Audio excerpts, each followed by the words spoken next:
অনেক দিন আগের কথা। হঠাৎ করেই পরিলোকে একটা ভয়ঙ্কর ডাইনি আক্রমণ করে এবং সে সেইখানে রাখা অনেক জিনিস নিয়ে পালিয়ে যায়। যখন ডাইনি সেইখান থেকে চলে যায় তখন পরীরা বুঝতে পারে যে সব জিনিসপত্রের সঙ্গে সঙ্গে ডাইনি তাদের জাদুর লিপস্টিক নিয়েও সেইখান থেকে পালিয়ে গেছে। কিন্তু সেই জাদুর লিপস্টিকটি ডাইনি ব্যবহার করতে পারবে না, কারণ সেই জাদুর লিপস্টিক ব্যবহার করার একটা বিশেষ মন্ত্র ছিল, যে মন্ত্রটি ডাইনি জানতো না। ডাইনি তার গুহাতে বসে সেই জাদুর লিপস্টিকটি দেখছিল এবং মনে মনে ভাবছিল, এই লিপস্টিকটা তো অনেক সুন্দর লাগছে, কিন্তু এটা ব্যবহার করে কিভাবে? কোনোভাবে যদি আমি একবার জানতে পারি যে এই লিপস্টিকটা কিভাবে ব্যবহার করে, তাহলে আমি অনায়াসেই পরীদের মুখোমুখি হতে পারবো। এরপর ডাইনি প্রাণপণ অনেক চেষ্টা করে, কিন্তু সে লিপস্টিকের সেই জাদুর মন্ত্র খুঁজে পায় না। সেখান থেকে অনেক দূরে পৃথিবীলোকে একজন মেয়ে ছিল, যার নাম ছিল সন্ধ্যা। সন্ধ্যা তার বাবা মায়ের সঙ্গে সুলতানপুর নামক একটা শহরে বসবাস করত, যেখানে ছিল অনেক বড় বড় বিল্ডিং, শপিং মল, অনেক বড় বড় দোকান। সেখানেই সন্ধ্যা নিজের ছোট্ট একটা বিউটি পার্লার খুলে রেখেছিল। সন্ধ্যার বিউটি পার্লারের অনেক নামডাক ছিল। তার বিউটি পার্লারটি অনেক ভালো চলতো। সব সময় তার বিউটি পার্লারে কাস্টমারের ভিড় লেগেই থাকতো। একদিন সেই ডাইনি সন্ধ্যার বিউটি পার্লারে আসে এবং বলে, শোনো মেয়ে, আমি এখানে আমার মেকআপ করতে এসেছি, তুমি কি আমাকে আমার মেকআপ করিয়ে দিবে? ডাইনির এমন অদ্ভুত ভয়ানক চেহারা এবং তার কণ্ঠস্বর শুনে সন্ধ্যা অনেক ভয় পেয়ে যায়, কিন্তু সে কোনোভাবে নিজেকে সামলায় এবং ডাইনির মেকআপ করার জন্য রাজি হয়ে যায়। হ্যাঁ, অবশ্যই, কেন নয় ম্যাডাম, আপনি এখানে বসুন, আমি আপনার অনেক ভালো মেকআপ করিয়ে দিব, কিন্তু তার বিনিময়ে আমাকে টাকা দিতে হবে। কি? এটা তুমি কি কথা বলছো? তুমি জানো যে তুমি কার সঙ্গে কথা বলছো? আমি এই পৃথিবীর সব থেকে বড় ডাইনি, আর আমি আমার এক চুটকিতে তোমাকে শেষ করে দিতে পারি। তোমার ভালো এইটাতেই হবে যে তুমি শান্ত হয়ে খুব সুন্দরভাবে আমার মেকআপ করে দাও, কোনো ডিমান্ড ছাড়াই। এটা শোনার পর সন্ধ্যা ভীষণ ভয় পেয়ে যায় এবং সে ভয়ে ভয়ে সেই ডাইনির মেকআপ করতে শুরু করে। সে অনেক সুন্দরভাবে সেই ডাইনির মেকআপ করিয়ে দেয় এবং তার চেহারাতে অনেক ক্রিম লাগিয়ে তাকে অনেক সুন্দর বানিয়ে দেয়। মেকআপ শেষে যখন ডাইনি নিজেকে আয়নার মধ্যে দেখে, তখন তার মেকআপটা অনেক সুন্দর লাগে। বাহ, আমার তোমার মেকআপটি অনেক ভালো লেগেছে সন্ধ্যা। তোমার ভেতরে তো কোনো না কোনো একটা বিশেষ বিষয় আছেই যে তুমি এত ভালো মেকআপ করো। সন্ধ্যা, আমি তোমাকে খালি হাতে ফেরাবো না, আমার কাছে তোমাকে দেওয়ার জন্য একটা কিছু আছে। একটু অপেক্ষা করো, আমি এক্ষুনি সেই জিনিসটা তোমাকে দিচ্ছি। এমনটা বলার পর ডাইনি পরিলোক থেকে চুরি করে নিয়ে আসা সেই জাদুর লিপস্টিক সন্ধ্যাকে দিয়ে দেয় এবং সেইখান থেকে চলে যায়। অন্যদিকে সন্ধ্যা উদাস মনে সেই লিপস্টিক ডাইনির থেকে নিয়ে নেয়। হে আল্লাহ, এটা কি? এই ডাইনি তো আমার অনেক বড় লস করে দিয়ে গেল, আর এই সাধারণ একটা লিপস্টিক আমার হাতে ধরিয়ে দিয়ে গেল। এখন আমি এই লিপস্টিক দিয়ে কি করব? ওপর থেকে এই লিপস্টিকের রং কালো, এটা তো আমি কোনো কাস্টমারের ঠোঁটেও লাগাতে পারবো না। আমাকে এই লিপস্টিকটা এখান থেকে সরিয়ে দিতে হবে। এমন না হয় যে এই কালো লিপস্টিকের খারাপ আঁচড় আমার এই বিউটি পার্লারের ওপরে পড়ে। এমনটা বলার পর সন্ধ্যা সেই লিপস্টিকটা নিজের বিউটি পার্লারের একটা কোণায় রেখে দেয়। পরের দিন সকালবেলায় উঠে সন্ধ্যা তার বিউটি পার্লারে যায় এবং তার বিউটি পার্লারটি সে নিজের হাতে পরিষ্কার পরিচ্ছন্ন করছিল। ঠিক সেই সময়েই অনেক বড় শহরের একজন হিরোইন তার কাছে আসে মেকআপ করানোর জন্য। এক্সকিউজ মি ম্যাডাম, 2 দিন পর আমার বিউটি কন্টেস্ট, আপনি কি আমাকে মেকআপ করিয়ে দিতে পারবেন? আপনার বিউটি পার্লারের অনেক নামডাক শুনেছি আমি। যদি আমি আপনার সাথে আপনার করা মেকআপে যদি আমি এই বিউটি কন্টেস্টটা জিতে যাই, তাহলে আপনি যা চাইবেন আমি তাই দিব, কিন্তু দুর্ভাগ্যবশত যদি আমি না জিততে পারি, তাহলে আমার থেকে বেশি খারাপ আর কেউ হবে না। সন্ধ্যা অনেক বড় একজন হিরোইনকে নিজের বিউটি পার্লারে এইভাবে দেখে অনেক বেশি খুশি হয় এবং সে তার মেকআপ করানোর জন্য রাজি হয়ে যায় এবং নিজের বাকি কাজগুলো শেষ করার জন্য সেখান থেকে চলে যায়। ঠিক সেই সময় শহরের সেই বড় হিরোইনের নজর পড়ে বিউটি পার্লারের এক কর্নারে রাখা সেই কালো লিপস্টিকের ওপর এবং সে সঙ্গে সঙ্গে তার ঠোঁটে সেই লিপস্টিকটি লাগায়। কিন্তু লিপস্টিকটা লাগানোর সঙ্গে সঙ্গে সেই হিরোইনের চেহারা একদম কালো কুত হয়ে যায় এবং তার চেহারাতে অনেকগুলো পিম্পল বের হয়। এমনটা দেখে হিরোইনের অনেক বেশি রাগ হয় এবং সে সেই বিউটি পার্লারের মালিককে বলে, এই মেয়ে, দেখ আমার চেহারার কি হয়ে গেল, তোর এই পচা লিপস্টিক আমার পুরো চেহারা নষ্ট করে দিয়েছে। এখন বলে দে আমাকে, এই চেহারা নিয়ে আমি কোথায় যাব, কি করব? ম্যাডাম, আপনার কোথাও ভুল হচ্ছে, আমার এই দোকানের সব লিপস্টিক ব্র্যান্ডের আর সবগুলো নতুন নতুন। আচ্ছা, আমাকে একটু দেখান তো কোন লিপস্টিকটা লাগিয়েছেন আপনি। এরপর হিরোইন সন্ধ্যাকে সেই লিপস্টিকটা দেখায়। লিপস্টিকটা দেখার সঙ্গে সঙ্গে সন্ধ্যার সব কিছু মনে পড়ে যায়, যে সেই লিপস্টিকটা তো তাকে সেই ডাইনিটি দিয়ে গিয়েছিল। সন্ধ্যা কিছু বলার যোগ্য থাকে না।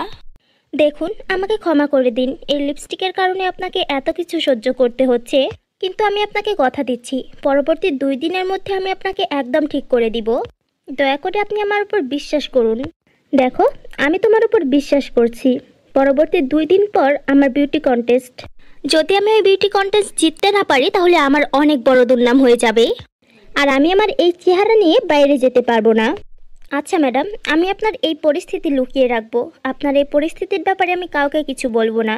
এই 2 দিন আপনি আমার বাড়িতে থাকতে পারেন। এরপর সন্ধ্যা সেই মেয়েটিকে নিজের বাড়িতে রেখে দেয় এবং সে ভাবতে শুরু করে যে ম্যাডামকে কিভাবে ঠিক করবে। সন্ধ্যা কিচ্ছু বুঝতে পারছিল না, সে বিউটি পার্লারের বদনাম করতে চাইছিল না। রাতের বেলায় যখন সেই হিরোইন ঘুমিয়ে পড়ে তখন সন্ধ্যা তার চিকিৎসার জন্য কিছু না কিছু ভাবতেই থাকে। সন্ধ্যা তার চেহারার ওপর মুলতানি মাটি, অ্যালোভেরা জেল এবং অনেক প্রোডাক্ট ব্যবহার করে, কিন্তু কিছুতেই কিছু হয় না। এমনটা দেখে সন্ধ্যা ভীষণ দুঃখী হয়ে যায় এবং সে কান্না করতে শুরু করে। আকাশ থেকে চুলপরি নামক একজন পরী তাকে এভাবে কান্না করতে দেখে নেয়। সে সন্ধ্যাকে সাহায্য করার জন্য সন্ধ্যার কাছে আসে। কি হয়েছে সন্ধ্যা, তুমি কান্না করছো কেন? পরি, বিউটি পার্লারের একজন গ্রাহক ছিল যে ওই ডাইনির দেওয়া ওই লিপস্টিকটি ব্যবহার করে একদম কুৎসিত হয়ে গেছে, আর এখন কত চেষ্টা করছি ওনাকে ঠিক করতে পারছি না। কি করব এখন আমি? ব্যাস এই ব্যাপার সন্ধ্যা। আচ্ছা, আমি তোমাকে সাহায্য করছি, তুমি চিন্তা করো না, এরপর সব কিছু একদম ঠিক হয়ে যাবে। এটা বলে চুলপরি সন্ধ্যাকে আরও একটি লিপস্টিক দেয়, যেটা ছিল একটা জাদুর লিপস্টিক। এই নাও সন্ধ্যা, এই লিপস্টিকটি তোমাকে সাহায্য করবে আর সব কিছু আবারও আগের মতো ঠিক হয়ে যাবে। এটা বলার পর পরি সেইখান থেকে চলে যায়। সন্ধ্যাও ঘুমিয়ে পড়ে। সকালে ওঠার পর সন্ধ্যা সেই লিপস্টিকটি হিরোইনকে লাগিয়ে দেয়। সেই লিপস্টিকটি লাগাতেই হিরোইন অনেক বেশি সুন্দর হয়ে যায় এবং সে বিউটি কন্টেস্ট জিতে যায়। এরপর সেই হিরোইন খুশি হয়ে সন্ধ্যাকে অনেকগুলো টাকা দেয় এবং সে সন্ধ্যার বিউটি পার্লার প্রচারও করে দেয়। এরপর সন্ধ্যার বিউটি পার্লারটি অনেক বেশি ফেমাস হয়ে যায়। দিনের পর দিন তার বিউটি পার্লারে গ্রাহক বাড়ছিল। এটা দেখে দিন দিন সন্ধ্যার মনে লোভ জন্ম নেয় এবং সে গ্রাহকদের থেকে তার যত ইচ্ছা তত টাকা চাইতো। এভাবেই দিন কাটছিল। দেখতে দেখতে এখন সন্ধ্যা অনেক বড়লোক হয়ে গেছে। পরিলোকে সকল পরীরা এটা জানতে পেরে গিয়েছিল যে সন্ধ্যা সেই লিপস্টিকটি ভুল ব্যবহার করছে। এর কারণে পরীরা সন্ধ্যার কাছে আবারও আসে এবং তার থেকে সেই লিপস্টিকটি ফেরত চায়। সন্ধ্যা, ভালো এটাতেই হবে যে লিপস্টিকটা তুমি ফেরত দিয়ে দাও। আমরা বুঝতে পেরে গেছি যে লিপস্টিকটা তুমি ভুলভাবে ব্যবহার করছো। এই লিপস্টিকটা তোমাকে দেওয়ার কারণ ছিল যেন তুমি বিপদ থেকে বাঁচতে পারো, কিন্তু এখন দেখা যাচ্ছে তুমি প্রত্যেকটা জায়গায় লিপস্টিকটাকে ভুলভাবে ব্যবহার করছো। কিন্তু সন্ধ্যা এতটাই লোভে পড়ে গিয়েছিল যে সে পরীকে লিপস্টিকটা ফেরত দিতে চাইছিল না। তাই সে কোনোভাবে লিপস্টিকটাকে লুকিয়ে ফেলে এবং পরীদেরকে বলে, কিন্তু পরি, ওই লিপস্টিকটা তো আমি হারিয়ে ফেলেছি, কোথাও পাচ্ছি না। কিন্তু আপনি চিন্তা করবেন না, লিপস্টিকটা পেলে আমি অবশ্যই ফেরত দিয়ে দিব। পরীরা খুব ভালোভাবে জানতো যে সন্ধ্যা তাদেরকে মিথ্যা কথা বলছে, কিন্তু তারা তাকে কিছুই বলে না এবং সেইখান থেকে ফিরে যায়। এরপর সন্ধ্যার মনে পড়ে যে তার কাছে ডাইনির দেওয়া সেই কালো লিপস্টিকটিও আছে। এরপর সন্ধ্যা বুঝতে পারছিল না যে কালো লিপস্টিকটি সে কিভাবে ব্যবহার করবে। ওই কালো ডাইনি তো আমাকে এই লিপস্টিকটা দিয়ে চলে গেল, কিন্তু এটা ব্যবহার করে কিভাবে? এই লিপস্টিক ব্যবহার করে আমি এই পৃথিবীর সবথেকে সুন্দর মেয়েতে পরিণত হয়ে যাব এবং বাকিদেরকে কুৎসিত বানিয়ে দিব। কালো লিপস্টিক যেহেতু জাদুর ছিল, সে সব কিছুই শুনছিল এবং এরপর সে বলে, সন্ধ্যা, আমি কালো অহংকারে একটা লিপস্টিক, আর আমাকে তারাই শুধু ব্যবহার করতে পারে যাদের মনে ভুল ধারণা আছে, যারা অহংকার করে আর যাদের মনে সবসময় খারাপ চিন্তা ভাবনা চলে। আমি বুঝতে পেরেছি যে তুমি আমাকে ব্যবহার করতে পারো। সত্যি লিপস্টিক, তুমি আমাকে সাহায্য করবে? আমি এই পৃথিবীর সবথেকে সুন্দর মেয়ে হতে চাই, আর আমি চাই যে আমার সামনে পুরো পৃথিবী যেন কুৎসিত হয়ে যায়। কেন নয় সন্ধ্যা, অবশ্যই। তোমার বিউটি পার্লারে যে মেকআপ করতে আসবে তাকে তুমি এই লিপস্টিকটি লাগিয়ে দিও, সঙ্গে সঙ্গে সে কুৎসিত হয়ে যাবে এবং সেই ব্যক্তিকে যে স্পর্শ করবে সেও কালো হয়ে যাবে। এভাবে এক এক করে পৃথিবীর সবাই কালো হয়ে যাবে। অহংকারী লিপস্টিকের কথা শুনে এখন সন্ধ্যার বিউটি পার্লারে যেই আসে তাকে সন্ধ্যা সেই কালো লিপস্টিক দিয়ে মেকআপ করিয়ে দেয়। এরপর যদি কোনো কাস্টমার সন্ধ্যার ওপর কোনো বাজে মন্তব্য করত তাহলে সেই জাদুর লিপস্টিক তাদেরকে কারেন্টের ঝটকা দিত। যার কারণে সবাই ভয়ে সেখান থেকে পালিয়ে যেত। এরপর আস্তে আস্তে সন্ধ্যার বিউটি পার্লারটি বন্ধ হয়ে যায় এবং সেখানে কেউ আসতো না। সব কিছু দেখে জনগণ অনেক দুঃখী হয়ে যায় এবং তারা পরীদের থেকে সাহায্য চায়। দেখো পরি, এসব কি হচ্ছে? যদি এভাবে চলতে থাকে তাহলে সন্ধ্যা এভাবেই একের পর এক এই পৃথিবীকে কালো বানিয়ে দিবে। এই পৃথিবীতে একটাও সুন্দর মেয়ে থাকবে না, আরও নিজে এই পৃথিবীতে রাজত্ব করবে। তোমরা চিন্তা করো না, এমন কিচ্ছু হবে না। আমি অবশ্যই এর সমাধান খুঁজে বের করব।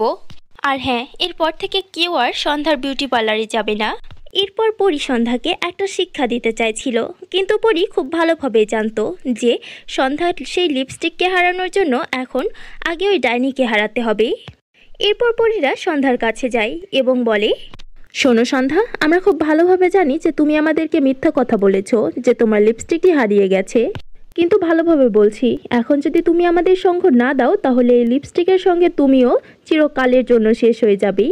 সন্ধ্যার ভেতরে অনেক বেশি অহংকার চলে আসে এবং সে পরীদের মোকাবেলা করার জন্য প্রস্তুত হয়ে যায়। এরপর যখন সন্ধ্যা কালো লিপস্টিকটি প্রয়োগ করে, সঙ্গে সঙ্গে সেইখানে সেই ডাইনিও হাজির হয়ে যায়। আর সেইখানেই পরী এবং ডাইনিদের মধ্যে অনেক বড় একটা লড়াই সৃষ্টি হয়ে যায়, যার পর সেই লড়াইয়ে পরীদের জয় হয় এবং সেই ডাইনি হেরে যায়। যার পর সেই ডাইনির সঙ্গে সঙ্গে সেই কালো ভয়ঙ্কর লিপস্টিকটিও চিরকালের জন্য ধ্বংস হয়ে যায়। সন্ধ্যাকে তার কর্মফল দেওয়ার জন্য পরীরা নিজের জাদু শক্তির দ্বারা সন্ধ্যাকে পৃথিবীর সব থেকে কুৎসিত কালো মেয়েতে পরিণত করে দেয়। শুধু তাই নয়, পরীরা তাকে একটা গভীর জঙ্গলে নিয়ে গিয়ে একটা খাঁচার মধ্যে বন্দি করে দেয় এবং পরীরা আবারও পুরো পৃথিবীকে ঠিক করে দেয়। সবাই পরীদের উপর অনেক খুশি হয় এবং তারা পরীদেরকে ধন্যবাদ জানায়। এরপর থেকে তারা আবারও সাধারণ মানুষের মতো হাসি খুশিতে জীবনযাপন করে। অন্যদিকে জঙ্গলে সন্ধ্যা তার কাজের জন্য অনেক পস্তায়, নিজের ভুলটা বুঝতে পারে, কিন্তু সময়টা অনেক বেশি হয়ে গিয়েছিল, যার কারণে তার ভুলটা শোধরানোর জন্য আর কোনো সুযোগ থাকে না এবং সে চিরকাল সেই কালো কুৎসিত মেয়েতেই থেকে যায়। পরীলোকে রানী পরীর মেয়ের নাম ছিল চারু। চারু দেখতে অনেক সুন্দর ছিল এবং সে নতুন নতুন জাদু করতে জানতো। রানী পরী একদিন তার মেয়ে চারু পরীকে ডাকে এবং তাকে বলে, মা চারু, এখন তুমি বড় হচ্ছ, কিছুদিনের মধ্যে আমি তোমাকে এই পরীলোক সঁপে দিয়ে যেতে চলেছি। এত বছর পর্যন্ত আমি যেভাবে এই পরীলোক সামলে রেখেছি, তুমিও ওইভাবেই সামলে রেখো। হ্যাঁ মা, তুমি চিন্তা করো না, আমি দেখেছি তুমি কিভাবে এত বছর পর্যন্ত নিজের সমস্ত শক্তি দিয়ে এই পুরো পরীলোক আগলে রেখেছো। আমিও এইভাবেই নিজের সমস্ত শক্তি সঁপে দিয়ে পরীলোককে আগলে রাখবো। আমিও তোমার মতো একটা আদর্শ রানী হওয়ার চেষ্টা করব। এরপর চারু নিজের ঘরে চলে যায়। চারুর জাদু করতে অনেক ভালো লাগতো। এর পাশাপাশি সে কেক বানাতেও ভালোবাসতো। সে যখনই সময় পেত কিচেনে গিয়ে নানান স্বাদের কেক বানাতো। চারুর বানানো কেকগুলো অনেক বেশি সুস্বাদু হতো। তার পরী বন্ধুরা এবং রানী পরী তার বানানো কেকগুলো খুব মজা করে ভালোবেসে খেত। একদিন চারু পরী কেক বানাচ্ছিল, তখন তার মা রানী পরী সেখানে আসে এবং তাকে বলে, শোনো মা চারু, তুমি অনেক ভালো কেক বানাও, কিন্তু একটা কাজ কেন করো না? তুমি এত সুস্বাদু কেকের সঙ্গে জাদু করো, যেটার সাহায্যে তুমি জাদুর কেক বানাতে পারবে। তুমি যদি একবার জাদুর কেক বানাতে পারো তাহলে দ্বিতীয়বার ওই কেকটি আর কখনো শেষ হবে না। হয়তো ওই কেক দিয়ে অন্য কারোর ভালোও হয়ে যেতে পারে। রানী পরীর এই কথা শুনে চারুও ভাবতে শুরু করে। কিছুক্ষণ পর সে তার মা রানী পরীকে বলে, হ্যাঁ মা, তুমি একদম ঠিক বলেছ। আমার সুস্বাদু এই কেকের সঙ্গে যদি কোনো জাদু হয়ে যায় তাহলে সেটা আরও বেশি ভালো হবে। আচ্ছা ঠিক আছে মা, আমি চেষ্টা করব নিজের জাদু দিয়ে কোনো একটা জাদুর কেক বানাতে। এরপর চারু সময় নষ্ট না করে জাদুর কেক বানাতে শুরু করে দেয়। অনেক দিন চেষ্টা করার পর চারু অবশেষে জাদুর সোনা এবং রূপার কেক বানিয়ে তৈরি করে। চারুর সেই জাদুর সোনা এবং জাদুর রূপার কেকের বিশেষত্ব এটা ছিল যে ওই কেক কখনোই শেষ হবে না এবং সেই কেকের থেকে ইচ্ছা মতো কেক চেয়ে নেওয়া যাবে, যেগুলো হবে অনেক সুস্বাদু। আর এর জন্য কখনোই ওই কেকগুলোর স্বাদও কমে যাবে না। এটা দেখে চারু অনেক বেশি খুশি হয়ে যায়। অন্যদিকে পৃথিবীতে মোহিনী নামের একজন মেয়ে তার অসুস্থ মায়ের সঙ্গে বসবাস করত। হঠাৎ করেই মোহিনীর বাবার মৃত্যুর পর মোহিনীর মা তাদের দুইজনের খেয়াল রাখত, কিন্তু দুর্ভাগ্যবশত হঠাৎ করেই মোহিনীর মাও অসুস্থ হয়ে পড়ে এরপর মোহিনীর কোনো উপায় থাকে না, সে নিজের পড়ালেখা ছেড়ে দিয়ে অন্যের বাড়িতে কাজ করত। একদিন মোহিনী তার মাকে বলে, দেখো মা, তুমি এত চিন্তা করো না, আমার বিশ্বাস অবশ্যই আমি একদিন একটা ভালো কাজ পেয়ে যাব, যেটা করে আমি অনেক আনন্দ পাবো এবং অনেক টাকাও পাবো। আর সেই টাকাগুলো দিয়ে আমি তোমাকে একটা ভালো হাসপাতালে নিয়ে যাব, তোমার চিকিৎসা হবে, তুমি সুস্থ হয়ে যাবে। হ্যাঁ মা, এই বয়সে তোর স্কুলে যাওয়া শোভা পাই, কিন্তু শুধুমাত্র আমার কারণে তোকে কাজ করে আমার খেয়াল রাখতে হচ্ছে। আমি এর জন্য ভীষণ লজ্জিত মা। এমন কথা বলো না মা, আমরা দুইজন কিছু না কিছু একটা কাজ করে নেব। এরপর মোহিনী কাজের জন্য বেরিয়ে পড়ে। মোহিনী যখন যেখানে যে কাজ পেত সে সেই কাজই করত। এভাবেই তার দিন কাটছিল। হঠাৎ করে একদিন মোহিনীর দেখা হয় একজন বেকারির মালকিনের সাথে। সেই মহিলার একজন কাজের মানুষ প্রয়োজন ছিল এবং মোহিনীরও অন্য একটি কাজের প্রয়োজন ছিল। এর কারণে মোহিনী সেই মহিলার দোকানের কাছে যায় এবং তাকে বলে, দেখুন, আমি আপনার দোকানে একটা কাজ চাই, আর আমি অনেক ভালো কেক বানাতে পারি। আমার বাবা যখন জীবিত ছিল আমার জন্য কেক বানানোর জিনিস নিয়ে আসতো, আর আমি অনেক ভালো কেক বানাতাম। আপনি একবার দেখে নিন, যদি আপনার আমার কাজটি পছন্দ হয় তাহলেই আপনি আমাকে কাজে রাখবেন। ঠিক আছে, তুমি একবার চেষ্টা করে দেখতে পারো, কেক বানিয়ে নাও। যদি তোমার কেকটা আমার পছন্দ হয় তবেই আমি তোমাকে কাজে রাখবো। এরপর মোহিনী অনেক খুশি হয়ে যায় এবং সে সেই মহিলার দোকানে কেক বানাতে শুরু করে। কিছুক্ষণ পর কেক তৈরি হয়ে যায় এবং সেই মহিলা মোহিনীর হাতের কেক খেয়ে অনেক খুশি হয় আর মোহিনীকে বলে, আরে কোথায় ছিলে তুমি এতদিন? তোমার হাতের বানানো কেক সত্যিই অনেক সুস্বাদু। আজ থেকে তুমি সারা দিন এইখানে কাজ করবে, এর পরিবর্তে তোমাকে অনেক টাকা দেওয়া হবে। মোহিনীও খুশি হয়ে যায় আর সেই মহিলার দোকানে সারা দিন কাজ করতে শুরু করে। এভাবে কিছুদিন কেটে যায়। মোহিনীকে দিয়ে সেই মহিলা অনেক বেশি কাজ করাতো, কিন্তু এর পরিবর্তে তাকে যত টাকা দেওয়ার ছিল সে কখনোই দিত না। এমনভাবেই দিন কাটছিল। একবার মাসের শেষে মোহিনী তার মালকিনকে বলে, শুনুন মালকিন, আপনি তো আমাকে বলেছিলেন আমি অনেক ভালো টাকা পাবো, কিন্তু এখন এটা কি হচ্ছে? আমি তো ঠিকভাবে খাবার জন্যই টাকা পাচ্ছি না, কিন্তু আমি তো কাজ ঠিক মতোই করি। মালকিন মোহিনীর এমন কথা শুনে ভীষণ চিন্তিত হয়ে পড়ে এবং রেগে গিয়ে মোহিনীকে বলে, দেখ, বেশি বকবক করিস না। আমি তোকে এখানে আমার কাজের জন্য রেখেছি, আর মাস শেষে যতটা সাধ্য ততটা পরিমাণ টাকা আমি তোকে ঠিকই দিই। কিন্তু তবুও যদি তোর মন না ভরে আর এইভাবেই চলতে থাকে তাহলে বেরিয়ে যায় এখান থেকে। কিন্তু মালকিন, আপনি তো আমাকে বলেছিলেন যে এখানে কাজ করলে আমি অনেক ভালো টাকা পাবো, এর কারণেই আমি সারা দিন এইখানে কাজ করি, বাকি কাজগুলো ছেড়ে দিয়েছি। এখন আপনি আমার সাথে এমনটা কিভাবে করতে পারেন? এমনটা শুনে মোহিনীর মালকিনের প্রচণ্ড রাগ হয় এবং সে সেইখান থেকে চলে যায়। পরের দিন মোহিনী কেক বানাচ্ছিল। হঠাৎ করেই তার একটি কেক পুড়ে যায়। এটা দেখে সেই দোকানের মালকিন প্রচণ্ড রেগে যায় এবং মোহিনীকে বলে, এটা তুই কি করলি? জেনে বুঝে কেকটা পুড়িয়ে দিলি? আমি জানি তুই ইচ্ছা করে এমনটা করেছিস। কালকে আমার থেকে বেশি টাকা চাইছিলি, আমি দিইনি, এর কারণে আজকে তুই প্রতিশোধ নিচ্ছিস। না না মালকিন, আমাকে বিশ্বাস করুন, এসব ভুল করে হয়ে গেছে, আমি এটা ইচ্ছা করে করিনি। কিন্তু মালকিন মোহিনীর একটা কথাও শোনে না। সে তাকে দোকান থেকে বের করে দেয় এবং বলে, যতক্ষণ পর্যন্ত তুই আমার এই কেকের টাকা দিতে পারবি না আর নয়তো কেক দিতে পারবি না, ততক্ষণ পর্যন্ত তুই তোর চেহারা আমাকে দেখাবি না। মোহিনীর কাছে অন্য কোনো রাস্তা ছিল না, আর মোহিনী কান্না করতে করতে জঙ্গলের দিকে যাচ্ছিল এবং সে মনে মনে বলছিল যে এখন সে কিভাবে ওই কেকের ব্যবস্থা করবে, কারণ তার কাছে তো কোনো টাকাও নেই।